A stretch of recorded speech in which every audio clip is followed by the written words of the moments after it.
Hi, everyone. I'm so excited to be speaking at the EcoWell conference today. I'm Audrey Wesson, the Corporate Sustainability Manager for Inolex. And today I'll be talking about that topic, corporate sustainability management, and really how to formalize a sustainability program at your organization. So if you're not familiar with Inolex, we are an ingredient design firm for the health, beauty, and wellness space. And we really pride ourselves in the way that our ingredient design philosophy has shaped who we are as a business and what we're able to offer this industry and our community. So we use conscious science along with nature and artistry to really imagine these new types of ingredients that become building blocks for exceptional products. So the six ingredient categories on the right here are really what we specialize in.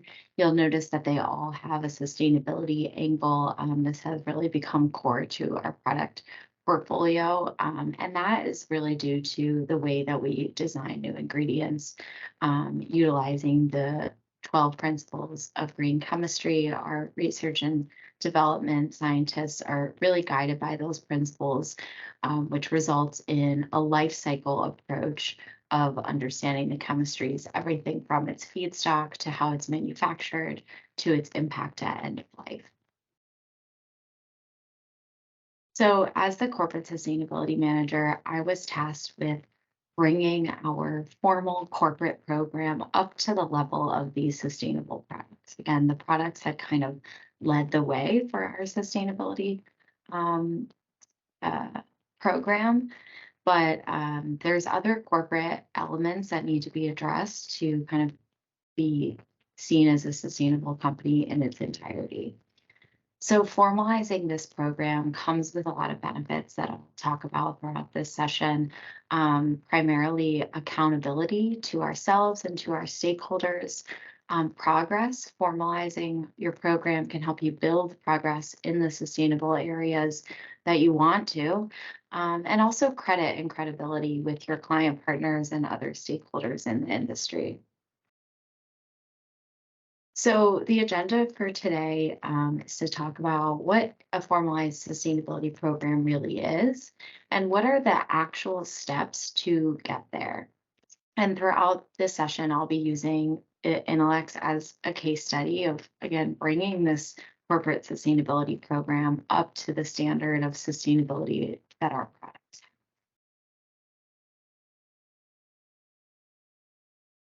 So I want to start by really getting into the weeds of what we mean when we say these terms. I think there's similar phrases that are utilized in the sustainability space that carry really important nuance that needs to be sussed out. I'll mention that these terms may or may not be, globally agreed upon. I think there is some difference in how people use sustainability versus ESG. Um, but through my research and how I've seen people using these terms and what the intent behind the terms really are, I've laid out some definitions for us today. So, a sustainable company or a sustainable product, what's meant by that is really a company or product that has a net positive impact on both society and the environment. So, sustainability isn't just environmental, it's also societal or very social. And here we're saying, it has a net positive impact. We're doing more harm, doing more good than harm by offering this product or by existing as a company. So that's really the goal of being a sustainable company or putting out a sustainable product to do more good than harm to society and the environment. Now, an ESG framework is more of the business side of things that helps companies assess risk on sustainability related topics. So, primarily, ESG frameworks are used, not primarily, but perhaps most publicly or notably, they're used for public companies to assess risk for things such as climate change. So, as the climate continues to change, how at risk am I as a company? Do I have sites in hurricane precarious areas, or what have you. So it's really looking at the risk of sustainability topics onto the company. When we talk about a sustainability program, we want to use that business framework and build a strategy around both assessing the company risk and improving the company's impact on society and the environment. So often, this way of thinking about sustainability is called double materiality. But really, what that means is just that you're looking at risk and your outward impact. So, not just what is going to impact you as the climate changes and the sustainability world changes, but how you can then impact society and the environment. So I was sort of surprised by this when I first learned that not all companies' ESG frameworks were based on the actual impact the company has. So I think that's really key to understand and also, meet the intent of actually building a sustainability program and not just an ESG framework. So we'll be kind of going through this exercise and this case study, definitely with the intent of building a sustainability program. So, when I was getting started on this, formalization, I felt like there's a lot of resource, a lot of talk about, what needs to be done and what the end result is of a good sustainability program, but not a lot of tools on exactly what needs to be done. So that's what I've put forward today. Um, kind of this 5-step process on formalizing that program. And hopefully it's helpful no matter where you are in your sustainability journey. These are 5 of the steps that we've taken in the past few years to further formalize what we have. So step 1 is going to be identify your material issues. It's recommended that you engage your stakeholders to do so, and it's optional to benchmark to external, frameworks such as the United Nations SDGs. I'm going to be talking about each of these steps more in depth. The next is to identify who your stakeholders are. Third, to create a materiality map that basically maps those material issues against how important they are to your stakeholders. And the results of this materiality map will bring you into step 4 to identify your focus areas.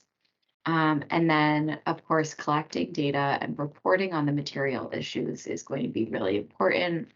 Here it's recommended that you align to a global reporting standard.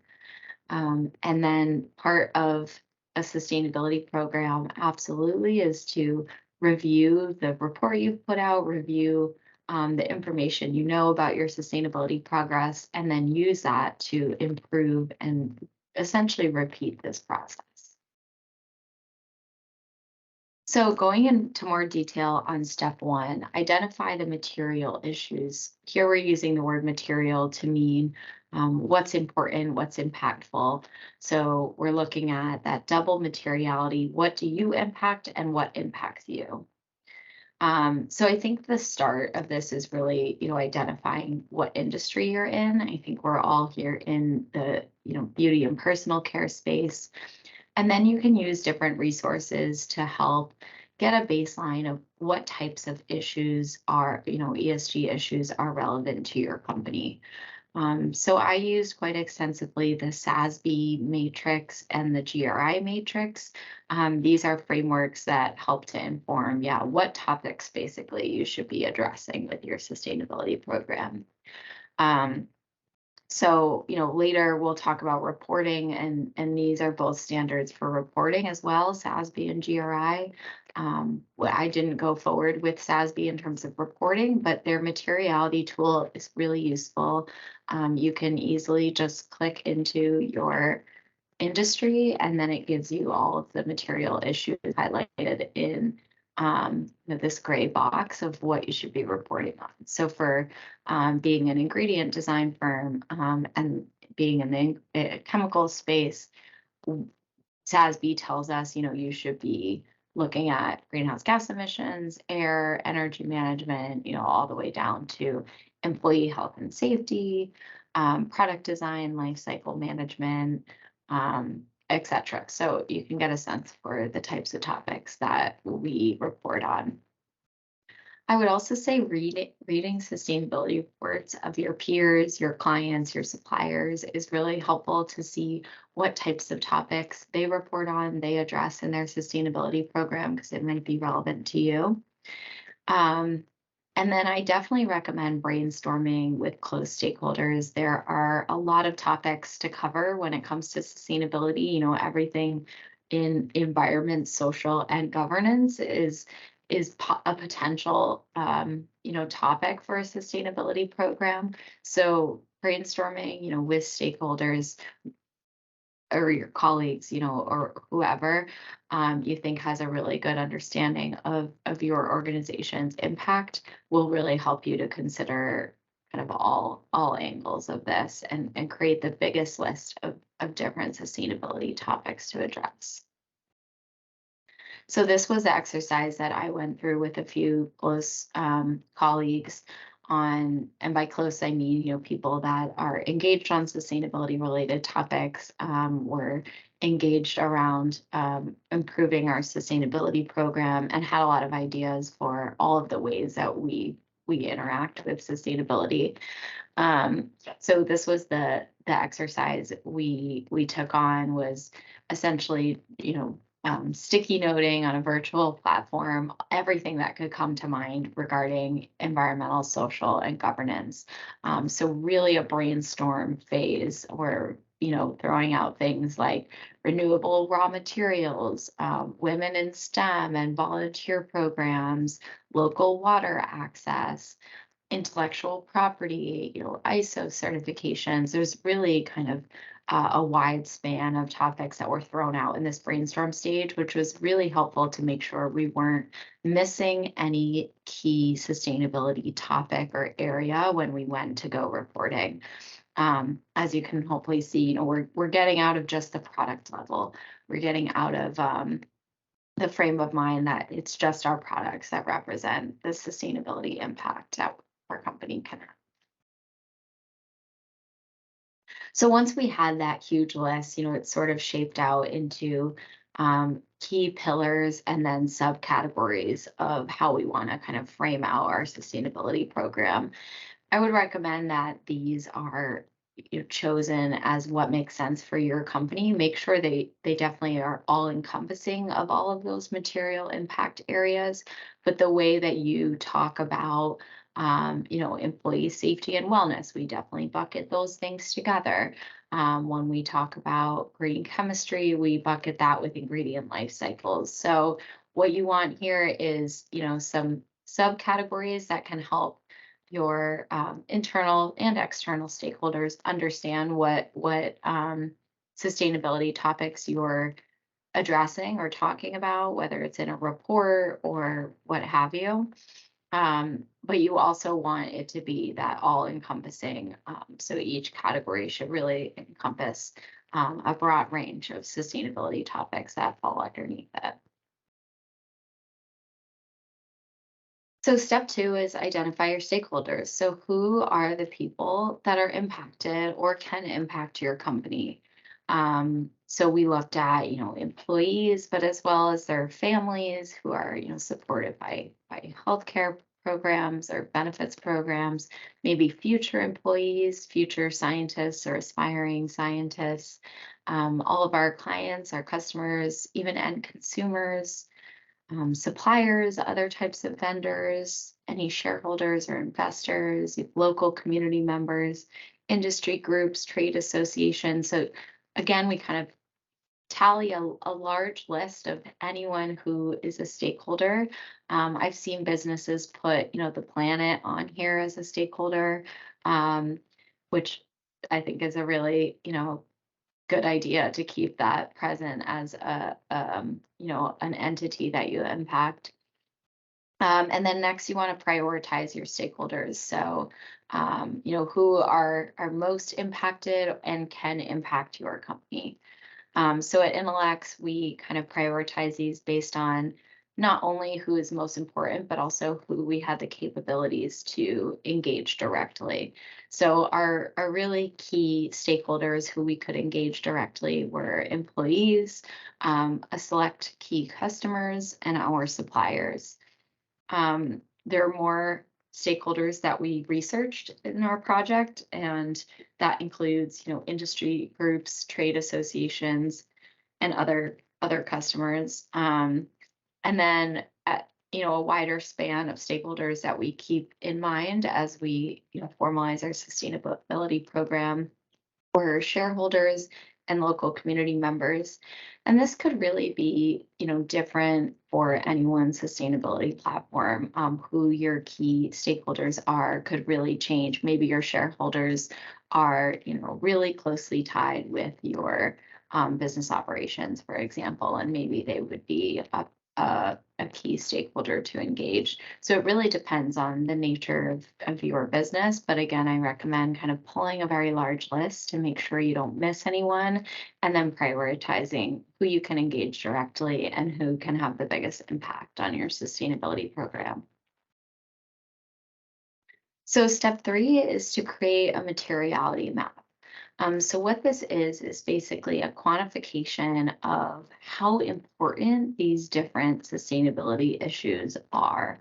On the y-axis, you're plotting the importance of an issue to key stakeholders.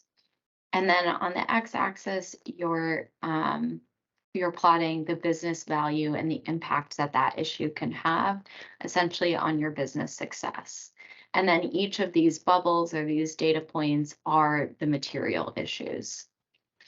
So in order to quantify that, we conducted a survey of our key stakeholders to ask them, how important these key issues are and how impactful do you think they are to the business success. We did this with SurveyMonkey on a scale of, it's not important to very important, which helped give, a good quantified picture of our stakeholder sentiment on different issues. And the result of that is a materiality matrix that you see here. So all of the dots represent a material issue that falls under one of our 3 sustainability pillars. And then, as I mentioned, on the x-axis, we have important to business success. So this is what our stakeholders thought was most important to us being successful as a business. And then on the y, how important is it to you as a stakeholder, as an individual, and as an individual and as a stakeholder in Inolex. In taking both lenses, how important do you think these different issues are? So all of our issues rated very high on both importance to success and importance to stakeholders. So we really imagine this as a very zoomed in picture of the top right half of a graph where everything is on a scale of high to very high. So it was good to know. Two of the key takeaways for me when this data came back was that all of these things are really important, and we have to start reporting them if we're not already, start tracking them, and start improving them. And then the second thing is further kind of prioritizing or understanding how important these different things are at a given point in time. So the fact that, product quality and safety, excuse me, and employee safety and wellness rate the highest, that was really good information to know where to focus our efforts or where to ensure that we're taking action on sustainability issues. After this was conducted, I recommend to, identify your focus areas is to conduct maybe a SWOT analysis to understand what material issues are already core to your business, what issues might need a little nurturing, and then consider, what data is already available. So at Inolex, we've been doing sustainability reporting since 2018. And, we have a sustainability minded portfolio of products. So there are some areas that were further along and some that kind of needed nurturing as we further formalize this program. So running this SWOT was really useful for identifying those focus areas. And as with this whole deck, I'm just going to be completely transparent with you and share my actual findings as I was working to formalize this program. So our strengths at Inolex were our products designed from green chemistry. We have a really robust platform of standards and certifications for those products that bring transparency and a level of credibility to any sustainability related claim we're making on a product. We had really great benefits, and employees generally feel supported and taken care of. And we really had an engaged team around sustainability. I think that was really key to understanding early on, to knowing what was possible and what types of work needed to be done behind the scenes to make more sustainability action possible within our organization. Some weaknesses we had revolved around the control systems around our supply chain information. So, one of the outcomes that came out of this SWOT analysis was to build a database to more tightly control the information we have about our supply chain and the products, the raw materials that we buy. We also didn't have a very robust decarbonization plan. So the theme of decarbonization was in people's minds. There was people ready to kind of act on it, but we didn't have a formalized program built out saying, here's how much we're going to reduce our greenhouse gas impact, and here's the date, and here's how we're going to do it. Some of the opportunities that existed were, quantifying the impact of Inolex ingredients, which we perceive to be more sustainable versus the traditional, getting more data behind understanding, to the extent that that is true, was really an opportunity for marketing our products as sustainability or as superior from a sustainability standpoint. We also had an opportunity to decarbonize quickly.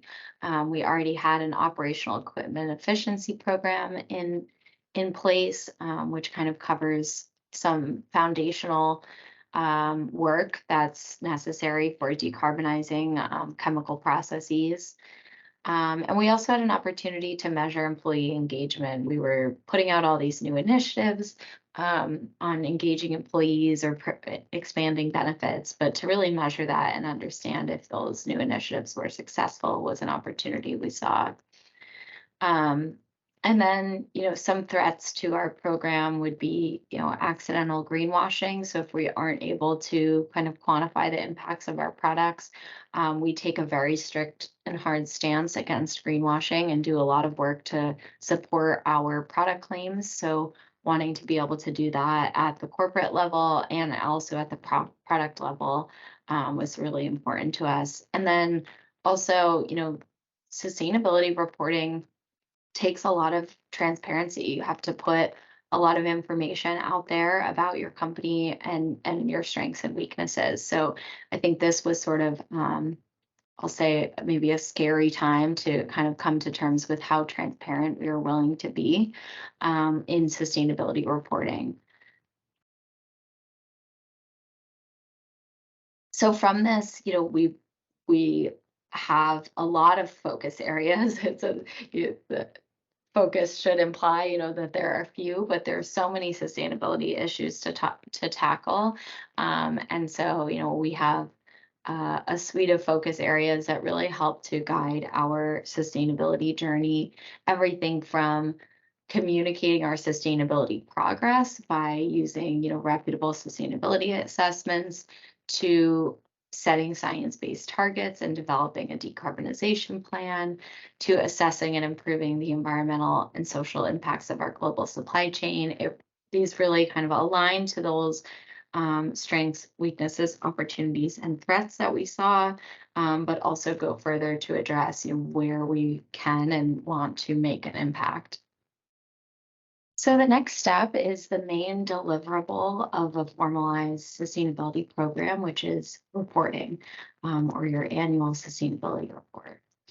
So for Inolex, we have been reporting against sustainability topics since 2018. But this past year of looking at 2021 data was really kind of a renewed process for us where we infused more formalization and we aligned our report to the Global Reporting Initiative. So no matter how you're approaching reporting, you should utilize your materiality map to identify the issues that need to be reported on. And then, again, whether you're aligning directly to a global reporting standard or you're using it as a guideline for maybe a first or second time attempting to report, cross-referencing those standards will really help you to understand how data should be reported on. For example, your water use, the GRI will tell you exactly what that data point looks like and how to disclose it properly in a balanced report. So in order to do this, for most companies, it's going to be really important to engage your data collection team to, inform them of what issues you're reporting on and to also engage them on the idea of collecting both quantitative and qualitative data. So there's going to be specific numerical, data points you'll want to include in here, but these reports are really to inform our stakeholders of the progress we're making and where we are in our sustainability journeys. So there's also a lot of qualitative support, descriptive content that details, what you've been working on, what was accomplished, not accomplished, or what steps you're looking at into the future to kind of improve that area, that material issue. So both of those pieces of data are really helpful and, crucial to a good sustainability report. And lastly, reviewing, improving, and repeating your program is really key to ongoing sustainability management and improving your impact overall. Having a report that quantifies your impact on an annual or maybe biannual basis is really key to having those discussions internally and externally about what needs to be improved. And then again, repeating that process helps you stay accountable to what you're tracking and what improvements you made were actually yielding what types of results. So for Inolex, I do this as well. We use the data from the past year that compares, let's say, 2021 to 2020 accomplishments, and it really facilitates a lot of discussions around whether our initiatives are having the intended effect. So in 2021, we yielded a lot of different improvements around environmental data. So for water use efficiency, we essentially used 43% less water based on a per pound basis of product output. We also reduced our total water withdrawal from the city by 28%. And we verify 98% of our products as biodegradable, which impacts the health of water systems, as our products return to water systems, whether it's in use or in product waste within the site.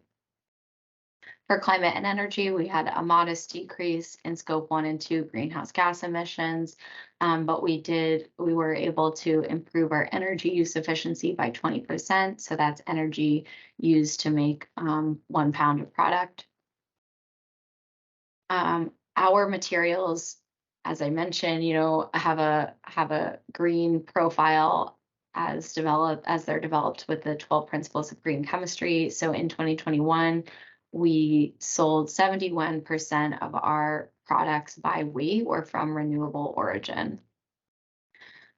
We had a modest reduction in total waste to disposal in our manufacturing sites of 4%, and we had 80% of our suppliers sign our code of conduct. When it comes to people and communities, we rolled out a new talent stewardship initiative. We had a 66% decrease in lost time incident rate, so keeping people safe within our production facilities. And we also did some community outreach with some volunteer days in 2021. So while there's a lot more data in our sustainability program, this snapshot kind of gives you a sense of the accomplishments we're able to speak to from doing year-over-year reporting. And then also, areas where we could aim for higher year-over-year improvement. So overall, taking this more formalized approach to our corporate sustainability program has really improved that accountability. We have consistency every year in reporting the same metrics, which is, uh, outlined by the Global Reporting Initiative, but it's also, taken on internally to make sure we're utilizing those same metrics and same methodologies to get the same values. So instead, we're not promoting or reporting in this one-off way where we're only speaking to the good, or we're kind of promoting what we did. That accountability is really core to our reporting structure now. It also has improved what we're able to progress. So identifying both the data gaps of we don't have this data and we need to go and get it, but also we have this area that we want to improve. Let's go improve it. It really gives me a lot of content to speak to and engaging with teams across Inolex on how to improve our data availability or how to improve, progress on a sustainability topic. And last is, credit, getting, credibility with our client partners, improving our scores on sustainability related scoring systems. I think this one feels a little bit opportunistic to the topic of sustainability, which is really rooted in, ethics and a duty to be better companies. But I think it's really important because a lot of brands and companies out there are getting credit for the sustainability progress that they make. So we should all, those of us, working for sustainability minded companies that are trying to improve should take that credit where credit's due as well. Certainly comes with the background work of the accountability and the reporting. Credit doesn't come without credibility. So I think that that's certainly a precursor, but it's an important one to recognize that that can really have an impact on how you speak to your stakeholders, your clients, and even end consumers. So that's all I have for you today. Looking forward to hearing any questions and answers in the live session. Yeah, thank you all for listening.